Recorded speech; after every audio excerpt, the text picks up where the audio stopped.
কে কে আসছে? আমাদের এখানকার মেয়র, ডিপ্টি মেয়র আর আমাদের সবই এমনি কর্মসূচি কি আছে এই কদিন?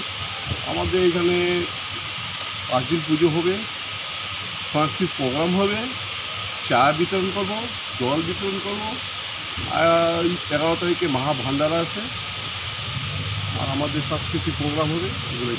দাদা একটা কথা, এই যে পুজোটা আমরা দেখতে পাচ্ছি কিন্তু প্রতি বছরই রেগুলার মার্কেটে পুজো বড় হয়, তো এবার এখানকার যে আপনারা কতজন মিলে এই পুজোটা করেন? পুরো ব্যবসায়ী যে মার্কেট আমাদের একটা সুবিধা, এই বছর আমরা স্টার্ট করতেছি, পূজা সকালে শুরু হবে, 12টা একটা শেষ হবে, তারপরে অল্প ক্ষীর দিয়ে প্রসাদ বিতরণ করবো। অল্প এটা প্রত্যেক দিন, মানে 5 দিন। প্রসাদ তো ডেলি আমাদের বিকালে আমাদের প্রসাদটা বিতরণ হবেই, মহাভোগ হবে আমাদের লাস্ট 11 তারিখ।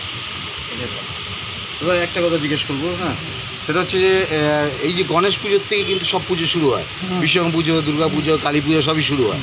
তো শিলিগুড়িবাসীকে রেগুলেটর মার্কেট মানে আপনাদের যে ব্যবসা সমিতির থেকে যে পুজোটা, গণেশ পূজা সমিতি, কী বার্তা দিতে যাচ্ছেন? আমরা বলছি আপনারা সবাই আসুন, পূজাতে আসুন, আমাদের পূজার উৎসব বাড়ান, এটাই বলতে চাই শিলিগুড়িবাসীকে। আপনার নামটা বলুন।